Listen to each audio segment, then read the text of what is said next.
Bulaklak na may konting cake naman tayo for today's video. Mami, tara na G!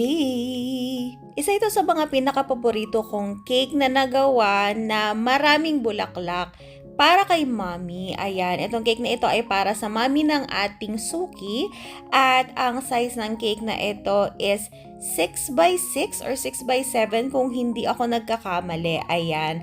Ang flavor ng cake na ito is chocolate moist or moist chocolate with chocolate filling. Amazing! Ang size naman ng cake board natin dito is 10 inches. Medyo luma na tong video na ito, kaya kung makikita ninyo, cake board pa yung ginagamit natin dito. Pero ngayon mga mi, kapag ka matataas na cake and then 7 inches yung size ng cake natin pataas, cake drum na yung ginagamit natin. Kasi mas para sa akin mas safe siya, lalong-lalo na yung mga customers ko, malalayo na talaga sila mga mi. Although may mga customers pa rin naman ako dito sa malalapit, pero mas marami na rin yung location nila is malalayo talaga. So para ma-make sure ko na okay yung cake kahit na sila yung mag-pick up, kasi madalas sila na yung nagpi-pick up kasi nga yung location natin mga mi, nasa highway lang naman, malapit lang siya. So halos lahat ng customer natin sila na yung nagpi-pick up. So para sigurado na safe, cake drum na yung ginagamit natin. Kaya advice ko sa inyo mga mi, kapag ka malalaking cake or matataas na cake, mag-cake drum na tayo.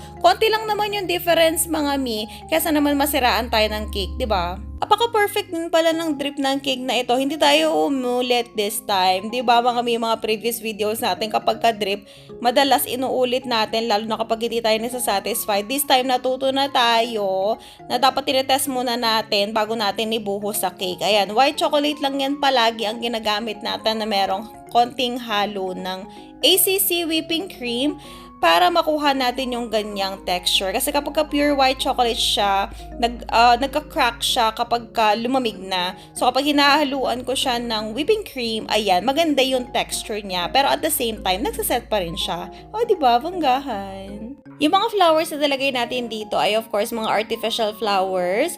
And meron na tayong stock na mga ganito. Although yung iba in-order natin kasi merong mga specific colors doon sa inspiration na sila ni customer na gusto nating ma-achieve.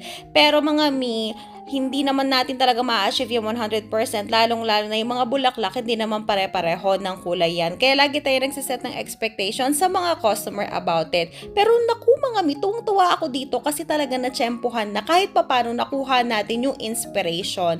At ito na ang final result. Wow! O diba, ang shala ng cake natin, napakasarap tingnan sa mga mata. And that's it for today. See you on our next video. Bye!